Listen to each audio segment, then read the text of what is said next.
Dans l'assemblée des saints, assoiffé je me tiens, que ton onction descende sur moi. Conscient que mon destin est dans le creux de ta main, que ton onction descende sur moi. Je suis disposé, assoiffé, que ton onction descende sur moi. Je suis disposé, assoiffé, que ton onction descende sur moi.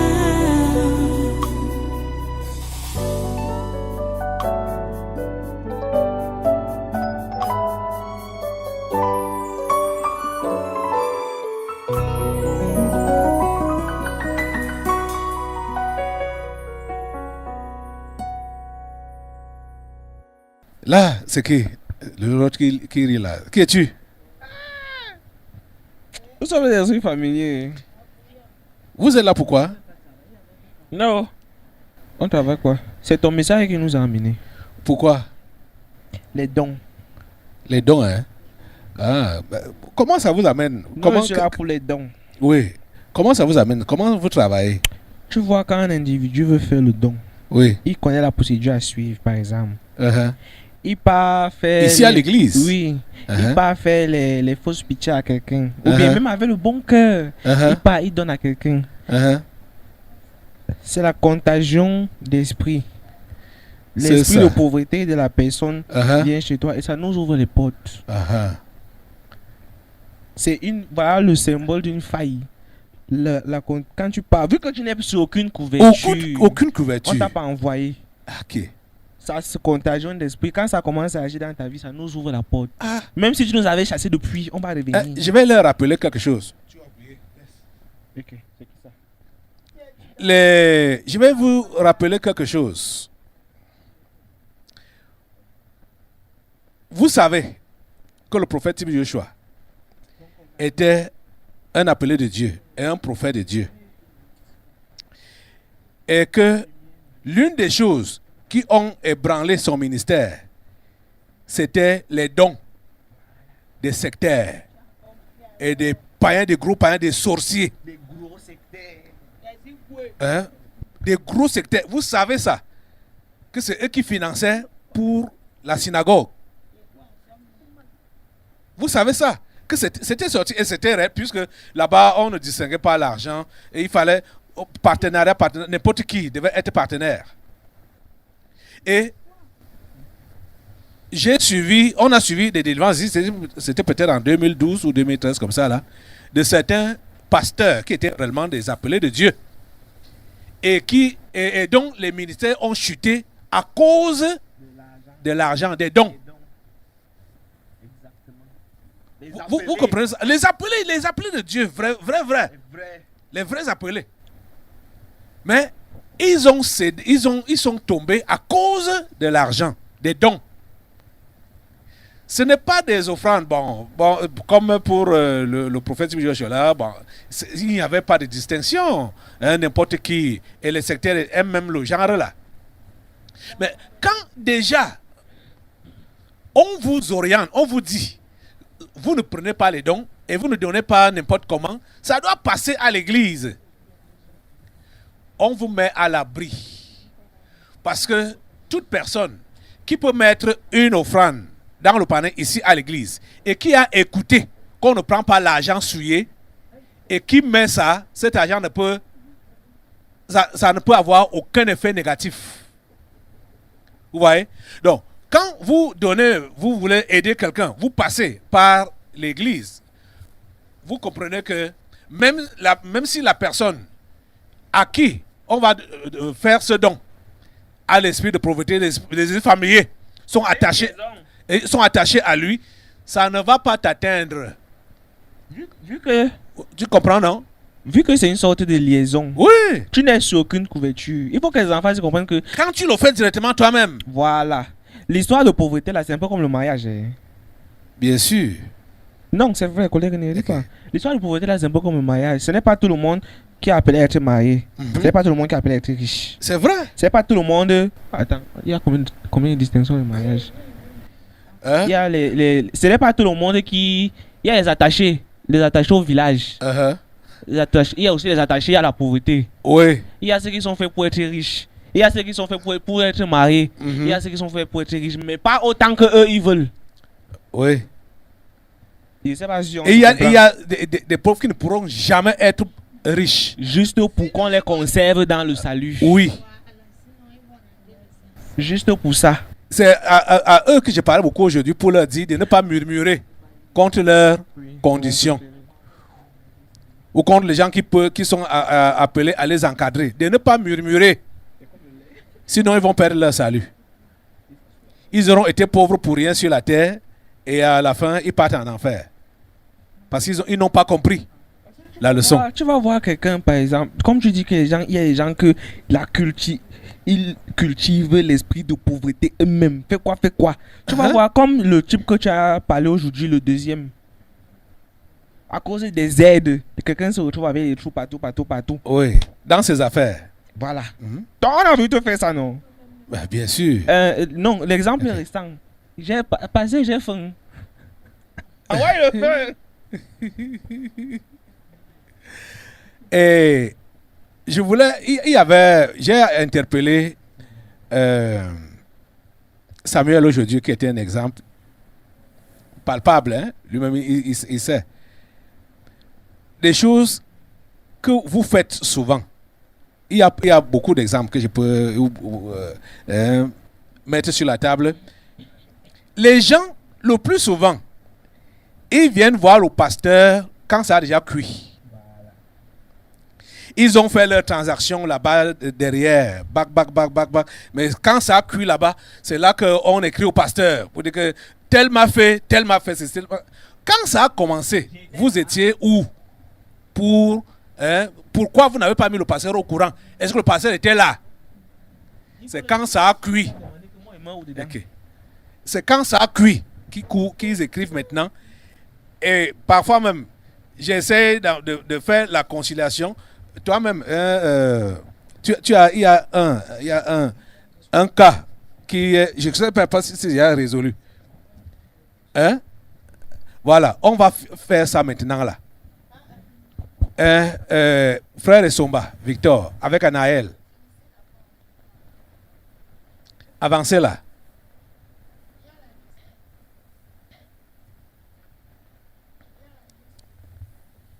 Et même comme il y a la liste, j'appelle d'abord. Ça là, ça devait passer dans le message. Comme le message, j'avais déjà beaucoup tiré.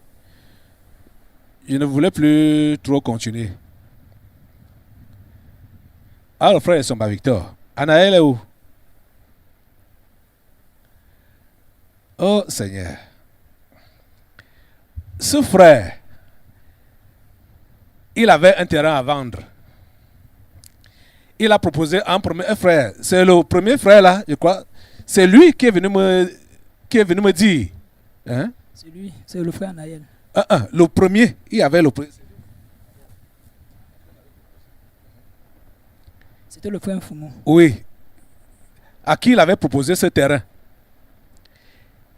On m'a fait part. J'ai déconseillé le frère de prendre ce terrain-là. Je sais que ça n'a pas plu au frère Esomba.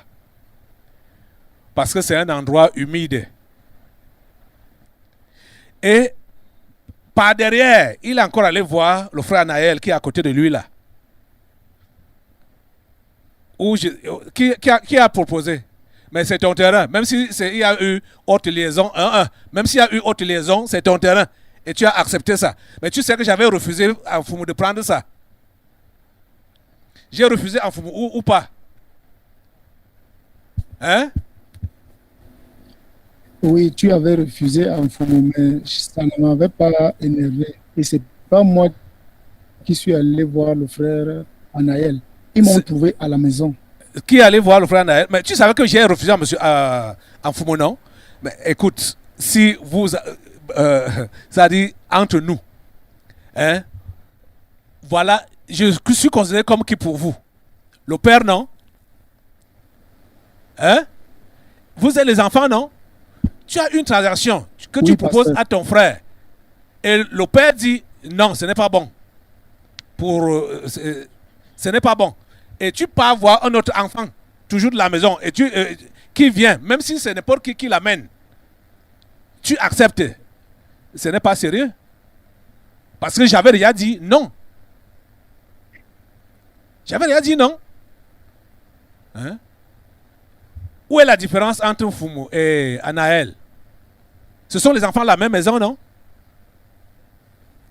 J'avais dit non. Donc, par derrière, ils ont fait l'affaire. Et à la fin, est-ce que, Anaël, quand tu as vu à la fin, est-ce que tu es satisfait du terrain là? Non, pasteur. Je ne suis pas satisfait. Et tu m'as écrit non pour m'exprimer ton insatisfaction. C'est ça, non? Justement, pasteur. Justement, pasteur. Oui, quand tu partais pour prendre ça, est-ce que tu m'avais mis au courant? Bon, déjà, pasteur, non. Voilà. Maintenant que ça a cuit, c'est là que tu me mets au courant. Alors que, est-ce que tu savais qu'il y a eu donc un frère avant toi qui voulait, à qui on avait proposé ce terrain-là, et j'ai dit non. Non, pasteur, je ne savais pas, mais c'est la manière que... Attends, c'est maintenant que tu le sais qu'il y avait Justement, pasteur. Hein? Justement, pasteur. Voilà. Tu as donc agi comme quoi? Comme un délinquant, non? Et c'est toi qui es sur les nerfs. Parce que quand j'ai envoyé pour que cette affaire-là soit réglée sur le terrain, le rapport qu'on m'a fait, ça m'a découragé de toi. Ça m'a découragé de toi. Que tu ne voulais rien entendre, ça m'a découragé. Hein? Alors que c'est toi qui es délinquant. C'est toi qui es délinquant. Hein? On te fait une proposition, tu ne me dis pas. On a fait à l'autre, il est venu me dire. Je lui ai dit, ne prends pas ça. Hein? C'est un endroit humide. Comme on appelle vulgairement, marécage. Après, maintenant, toi, tu prends. Et quand tu constates que l'endroit est humide, c'est là que tu m'écris. La faute est à qui? La faute est à qui? Donne-lui le micro, qu'ils disent. Bon, pasteur, c'est vrai, la faute vient de moi. Mais c'est aujourd'hui, quand vous enseignez, que j'ai même compris certaines choses. Donc, depuis que tu es ici à l'église, tu n'as jamais rien compris. Surtout quand je parle au niveau des transactions, là, des affaires entre frères et sœurs et tout ça. Là. Ça ne doit pas se faire back-back. Hein? Combien de fois on a interpellé le frère Bodos ici là, par rapport aux affaires? Back-back. Combien de fois? Plusieurs fois, pasteur. Ce n'est pas bien. Ce n'est pas bien. Hein? Et voilà maintenant, jusqu'à présent, vous n'avez pas encore trouvé un terrain d'entente. Tu n'es plus intéressé. Alors que tu as été intéressé jusqu'à donner l'argent. Tu as donné les 50 000 qui manquaient. Non, pasteur. Non, pasteur. Quand je suis venu voir le terrain, j'ai constaté le terrain. Puisque la première fois, je n'ai même pas vu les limites ni la borne. Bon, je savais que le frère ne pouvait pas se comporter comme ça avec moi. Lorsque je viens maintenant pour récupérer les bornes, pour placer mes bornes, je me rends compte donc que ce que le frère m'a fait croire au départ n'était pas le cas. Je suis venu vers le frère, je lui ai dit que ce n'est pas comme ça qu'on a causé au départ. Par rapport à ce qu'il a essayé de me faire comprendre. Dieu merci, ce jour, quand j'arrivais chez lui, j'étais avec le frère Emmanuel. Bon, je l'ai amené un peu pour le comprendre. Je dis que bon, j'ai eu à prendre un terrain sur le frère Somba. Il faut qu'on parte, tu vois, quand même, où je vais faire un truc là-bas. Quand le frère Somba me dit, frère me fait comprendre, mais quel est le terrain que tu as pris chez le frère Somba? Je dis que bon, c'est frère, je n'ai pas encore les limites. Il me dit, mais ça, c'est une erreur. Frère Somba n'a pas de terrain. Je dis que non, le frère Somba, le terrain, parce que j'étais là-bas, mais c'est vrai, je n'ai pas bien vu les limites. Il me dit, non, tu as commis une erreur. Allons-y quand même là-bas, je vais voir la suite. Mais tu as pris ça à combien? Je lui donne le prix. Quand il arrive là-bas, il se pousse mal la tête. C'est là que j'ai appelé le frère Somba. C'était quel frère? C'était quel frère? Le frère Emmanuel Niamé, Ah, ok. Uh-huh. oui, dès qu'il arrive, il secoue la tête. Il me dit que mes frères, qu'est-ce que tu peux faire comme ça? Je dis que non, déjà, quand je suis allé au départ, c'est le frère Bodo, c'est le frère Ndjok qui m'ont parlé de la chose. Et frère Ndjok m'a rassuré, le terrain n'avait pas de problème. Au départ, lorsque j'arrive maintenant, je demande donc au frère Bodo que bon, j'apprends que le frère Somba, le terrain, ça se passe comment? Frère Bodo me dit que bon, la mercure là-bas, c'est 25 000, le mètre carré. C'est que frère Bodo me fait comprendre. S'il veut discuter avec toi, quand il veut voir le frère Somba, bon, j'ai 20 000 francs sur le terrain, il me dit que non. On a voulu me donner 30 000 là-bas, j'ai refusé. Bon, comme c'est toi, prends à 30 000 le mètre carré. Je savais que quand je donne 30 000 le mètre carré, je veux prendre un terrain qui est sec, un terrain qui est propre, en zone de 200 mètres le mètre carré. Le 200 mètres carré, le 200 mètres carré. Bon, il me dit qu'il me laisse la mercure à 30 000. Quand je viens, même temps compte que le terrain que le frère me propose, le même jour, je l'ai remis 3 millions. Quand je finis de l'argent, le frère m'amène maintenant ailleurs. J'ai peu fait un job. Fait un job me dit que c'est là-bas que j'ai monté le terrain au départ. J'ai fait un job que mes frères, je suis arrivé jusqu'à là-bas. Est-ce que toi, tu peux prendre le terrain qui est à 30 000 mètres carrés? Frère, a dit que c'est bon. Frère, le même jour, frère, m'a fait comprendre ceci que, bon, en principe, je m'excuse, je ne savais pas très bien les. Il est là, non? Il est là, non? Qui vienne.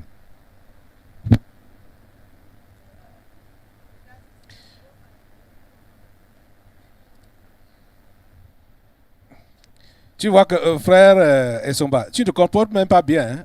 Ce n'est pas toi qui as la parole, tu ne fais que lever le doigt, tu ne fais que parler. Baisse ton doigt. On ne te donne pas la parole, tu ne fais que lever le doigt, tu ne fais que parler. Tu parles quoi même là? Hein? Moi, j'étais à ta place, je suis un bon enfant de la maison. Quand on m'a dit que ça là n'est pas bien pour ton frère, je ne propose pas, je n'accepte pas à notre frère pour ça là. Et à quel prix? Hein? 30 000 au mètre carré. Ok. Hein? Ndjok, qu'est-ce que tu dis? On t'a indexé dans l'affaire là. Oui, pasteur. Bon, je sais, je vais commencer au début. Je disais un jour, je posais avec le frère Somba, il m'a fait comprendre qu'il avait le terrain chez lui. Et en ce temps, je travaillais avec le frère Anaël. Et puis je lui dis, il y a frère Somba qui m'a parlé d'un terrain chez lui. Un jour, donc, nous sommes allés là-bas. Il l'a vu. On a essayé de parcourir. Nous tous, on a vu le terrain. Au départ, même, bon, il est vrai, frère Somba nous a rassuré que le terrain n'était pas dans la zone. On voyait quand même le début du marécage, mais il nous a montré une limite qui partait du début du marécage et qui allait vers le haut, où il y avait un peu du sec. C'était à partir de là. Le temps a un peu passé là. Après un jour, le frère Anaël m'appelle qu'allons frère chez frère Somba. Oui, continue. Oui, donc un jour, donc frère Anaël m'appelle, il me dit allons chez frère Somba. Et on arrive là-bas, il lui donne 3 millions. Et frère Somba remonte bien dans les limites, là où ça commençait jusqu'à la fin. Et entre-temps, on causait en disant, puisque dans ce terrain-là, il y a un petit manguier au milieu. On avait fait j'avais fait la proposition au frère Anaël que bon, si la maison peut partir de là, du manguier en montant vers la limite d'en haut, et que le mur de la maison pourrait servir comme de la barrière. C'était ça.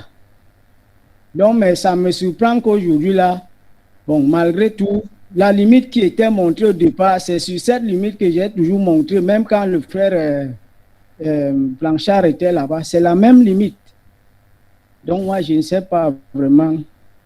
Mais pour quand il discutait avec frère Anaël, l'agent du terrain, moi, j'étais là, je ne pouvais rien dire parce que je ne m'y connais pas sur les prix du terrain. Mais nous, on voit le terrain que c'est le terrain. Que c'est le terrain. C'est ça. Que c'est le terrain sec. C'est ça, non? Oui, en voyant le terrain au départ, on voyait que c'était sec, mais il y avait quand même une partie qui commençait vers démarrait vers le marécage en montant. Ça.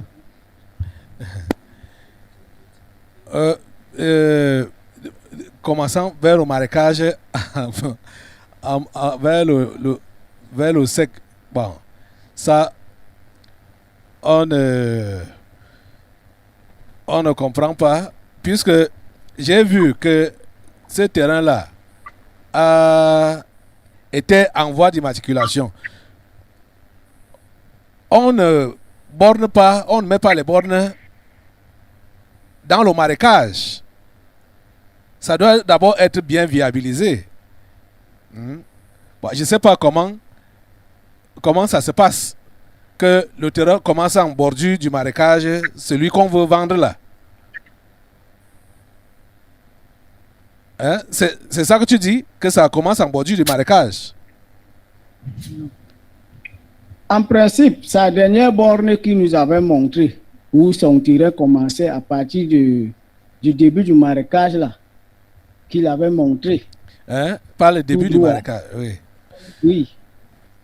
Donc, c'est ça qui est compliqué là. Et tout, c'est qu'il fallait, bon, et vous voyez, c'est passé comme une histoire de confiance fraternelle. Puisque tu donnes 3 millions sans voir ton terrain vrai là. Et non, mais pourquoi il est dans les disputes maintenant là, s'il avait vu bien le terrain là? S'il avait vu, il devait voir d'abord le terrain concret avant de donner les 3 millions. Il a donné les 3 millions, il a fait d'abord l'avance de 3 millions et c'est parce qu'il m'a dit que ça reste. C'était l'avance. Ok. Tout le marécage faisait 6 millions. 200 mètres carrés. Okay. 200 mètres carrés. Et il reste seulement 50 000 à verser. Il reste seulement 50 000. Quand moi j'ai entendu les prix là, j'ai crié. J'ai crié, j'ai mis mes mains sur la tête. Et c'est quand ça arrive à ce niveau-là que moi je suis maintenant informé. Quand ça a déjà cuit entre les deux.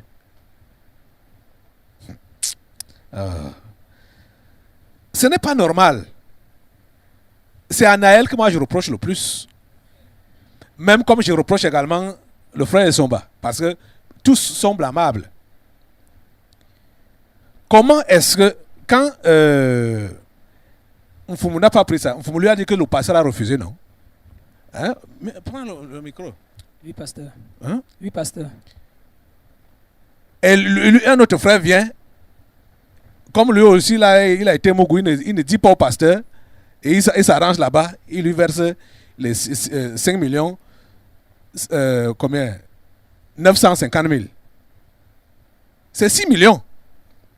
Il lui a versé 5 millions 950 000 parce que pour commencer, c'était d'abord 3 millions.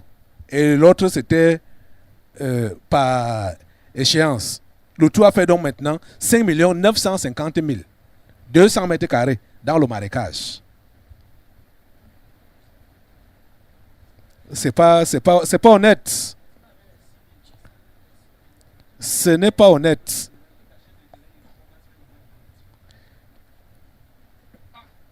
Il a toujours le doigt levé. Dans l'assemblée des saints, assoiffé je me tiens, que ton onction descende sur moi. Conscient que mon destin est dans le creux de ta main, que ton onction descende sur moi. Je suis disposé, assoiffé, que ton onction descende sur moi. Je suis disposé, assoiffé, que ton onction descende sur moi.